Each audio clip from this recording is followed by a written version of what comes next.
Quick. Hello everyone, this is Take from Bigheadtaco.com, and I'm coming to you here from Yan Cath Carpets in Railtown District in East Vancouver.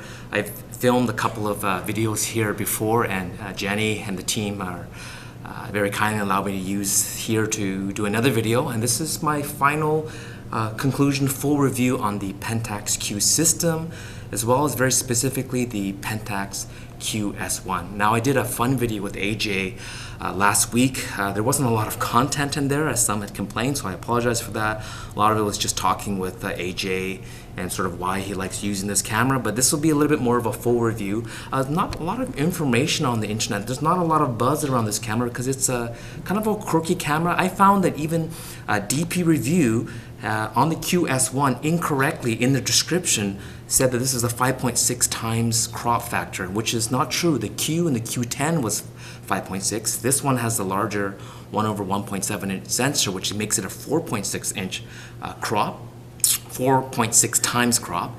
And even on B&H, there's some errors actually on the lenses, because depending on the body that it's on, it changes the equivalent focal length. And even on the Pentax website, there's some mistakes. So obviously this camera is kind of left on the side. Nobody really seems to know what's happening, which is actually bad because consumers don't really know what's happening. So I'm going to do a proper review telling you the different focal lengths, or at least close to the focal lengths. Pentax Q, I'm going to quote from DP Review in 2011 when the first Q came out, and this is what DP Review said, a very cool paragraph. I couldn't say it any better. It says, the Q, speaking about the Pentax Q, the Q gives the impression it might be a product of its namesake from the James Bond films. It's easy to conceal about one's person. There's a hint of Cold War era chic in its apparently impeccable engineering, and the overall concept is just ever so slightly eccentric. So whoever wrote that, the most excellent writing. But that's definitely true. The build quality in this is fantastic. Now, the original Q was magnesium alloy. The research I can find is this is an aluminum chassis, but either way, it's a metal body. Feels great in the hand. The Q-S1 that I have here is $388.39 US for the body alone, or $437.45 with the standard zoom, which is the 5:15 zoom, which works out to be a 23 to 64 mil on this body. It has a 12.4 megapixel backlit CMOS sensor, 3-inch 460K LCD screen, which for the resolution that you're getting on this, 460K is good enough. Sensor-based image stabilization, so you can sort of see that in there, sensor-based. And 5 frames per second. You have to have a faster SDXC card. Buffer's small in here, so it tends to fill up very fast. This is neat, the pop-up flash. It's even when it's not popped up, it still works, especially when you have a smaller lens. But if you need that distance between the lens to avoid either red eye reduction, to get red eye if the flash is too close, or if the lens is too big and you just need to separate from the lens, it's great to pop it up. And you can even custom function it where it never will fire when it's down, it only when it's up. So that's kind of a neat feature. Mechanical shutter speed up to 1/2000th of a second, and electronic shutter up to 1/8000th. And so that's great. And with this lens and another lens, because it's a leaf shutter inside the lens, you get up to full 1/2000th of a second flash sync, which is fantastic. So the pros on this body, on this camera and the system is, first of all, the build quality. As I mentioned before, I've had Leica camera owners play with this, and they were blown away of the quality build on this. And one of them is even just the metal hinged doors. Great idea of having the battery and the memory card on separate doors, because if this is mounted on either a tripod or if you have any kind of a thing on the bottom, utilizing the thread, you can access the battery and the memory card without having to take it off the bottom plate.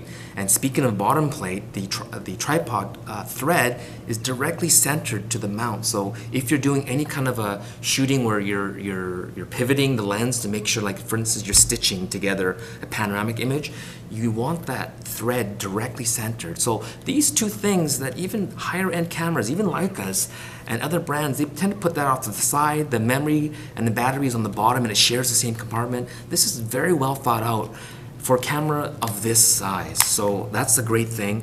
The front quick dial, you can customize this to different things. I customize it for aspect ratio because I got used to the Pentax, the Panasonic LX system where you can quickly pick your aspect ratio. So that's great, but you can use custom JPEGs and other different things for this dial.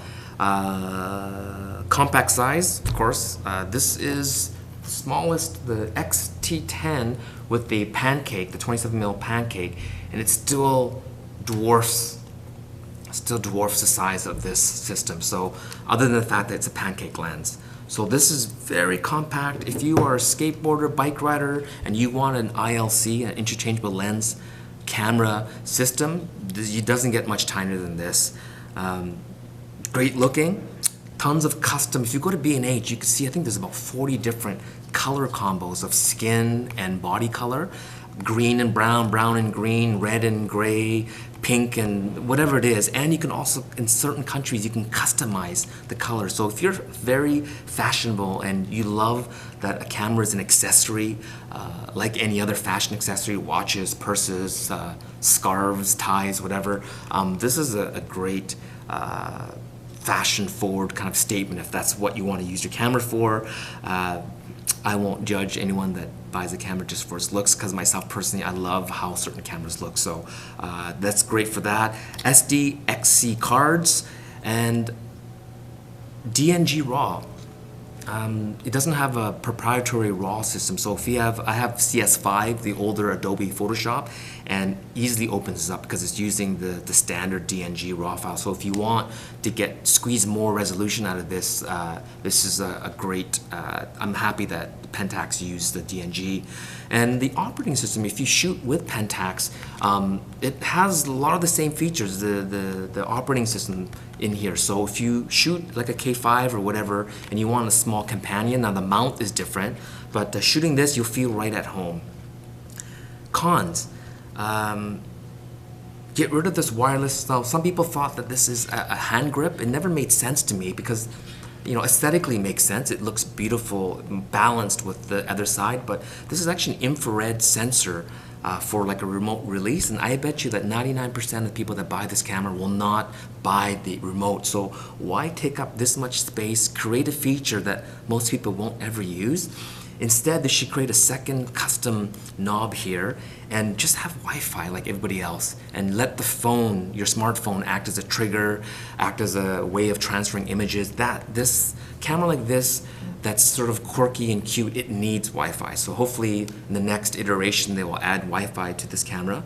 As well, it needs a faster buffer. Now it takes SDXC cards, but the buffer is slow. So often you take a picture and you're doing RAW plus JPEG and you want to quickly see what the image is like, and you press play, which is up here, and the image isn't coming up yet. You will see a little orange light. Maybe I'll just do it now here like that. Shoot it, and you want to hit play. Actually, there's no card in here, but often it blanks out. I mean, nothing happens, but that little yellow light is flashing, telling you that it's still reading the image, writing the image. So faster buffer, better lenses, and we'll talk a little bit more about that later, but more primes, and go wider and more telephoto, and improve video. So it has HD 30 frames per second. It'd be nice to get 60 frames per second. We know it's possible with this sensor, and maybe even higher speeds up to 120 or 240, but obviously at a lower resolution like a 720p or even 640 by 480 to go to the faster FPS video screen. And if they can, optional EVF, and articulating screen. I know it'll make it a little bit thicker, but a camera like this is popular with people like skateboarders or bike riders, and to be able to shoot low video, I think this could actually be a cool video camera because of some of the lenses that are available. So let's get into the lenses now. There's been a bit of an odd they used to number the lens, so this is called an O2 standard, and every lens had numbers related, but some of the lenses have been discontinued, like the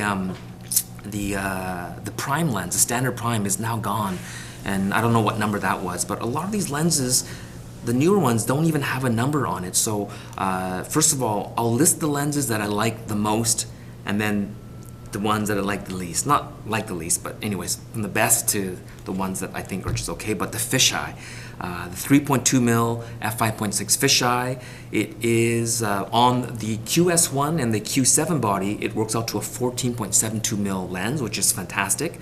On the Q and the Q10, it's a 17.92 or about an 18 mil lens. It uses a pan focus effect, so they call it a toy lens. Focusing is a little bit quirky, it just says near and far, but you can visually see when it's in focus. It's 94, 95, fantastic for video, or just really insane wide angle. With that lens, I don't think there's a camera smaller than this that can shoot fisheye. So that's a great lens. The wide angle zoom is a great lens. It's a 3.8 to 5.9 mil f3.7 to f4, which on this camera, the Q-S1, works up to a 17.5 to 27 mil, or on the Q and the Q10, it's a 21 to 32.5 mil. So on this camera, fantastic, from basically 18 mil to 27 mil. It uses a 49 mil filter thread. It's 75 grams in weight, dual super aspherical and ED elements, so it's very well, like optically, it's awesome. Built-in lens shutter and built-in neutral density filter. So again, flash sync right up to 1/2000th of a second. So I can even see kind of like in the half pipe skateboarder shots, and using a built-in flash, which just has a hot shoe as well, you can take great pictures at high shutter speeds. It's $496.95 though, so it's not a cheap lens, but for what you're getting on any other platform, sub 500 for an 18 to 27 wide is actually not a bad price. Now, next is the standard zoom, which I have on here. It's a 5 to 15, f2.8 to 4.5, 23 to 69 mil equivalent on this body, or 27 to 83 on the original Q. It's 96 grams. It uses a 40.5 mil filter thread, which is great because it matches the tele. Again, a built-in lens shutter, and two-stop ND filter, up to 1/2000th flash sync. $296.95, but you know what? You're better off buying it with the body. It works out to 23 to 69 mil on this body, so I actually get really cool wide-angle shots with this. With the standard, it was just a 28 to 80 throw. It's nothing fantastic there.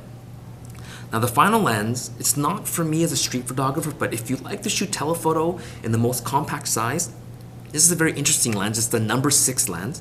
Telezoom 15 to 45, and what that is, it works out on this body is a 69 to 207, but on the Pentax Q and the Q10, it's an 84 to 254, and it's an f2.8 constant aperture. So actually, it's a very high performing lens. 40.5 mil filter thread, 90 grams in weight for the lens, so that's super light. Price is very reasonable, $289.98 for an f2.8 constant lens. So that, if you're going to travel, imagine having a fisheye, a wide-angle zoom, and this telezoom. All those lenses, so $94, $500, and $289, and the body. We're talking like about $1,000 for a full kit that will basically fit in your pocket. So that is it's kind of a bargain if you think about it. But it is a 1/1.7-inch sensor. I'm not going to pretend that this has some fantastic image quality. For the sensor, it takes great pictures. But competing against 1-inch Micro Four Thirds, APS-C, it's not even close. You gain depth of field, so when you're shooting wide, you get great depth of field. But when you shoot with the tele, even at f2.8, your depth of field is equivalent to probably about an f8, even on an APS-C size, and even like an f11 on a full frame. So you'll get a shallow depth of field, but it's not gonna be that great. So for this camera, going wide is probably the greatest advantage. So I recommend this camera. It's quirky. It's only meant for certain type of people. If they improve the video quality, add more lenses, like bring back, I think the prime lens is not even listed at B&H. So bring back some cooler primes, some wide angle, some real non-toy lenses. And when they come up with Wi-Fi, the Q-S1 perhaps, if it has those features, I can still see that this camera can still appease the market for certain people. So that's my final review on the Pentax Q. I had a great time with it, the Q-S1. Those that have it know how cool it is. AJ loves it, and he has the older 2.3-inch sensor. So check this out if you want, or wait for the next version. But thank you, Ricoh Imaging Canada, for loaning me this camera, and wait for more reviews. And thank you so much for watching. Take care, and we'll talk to you soon. Click. Click.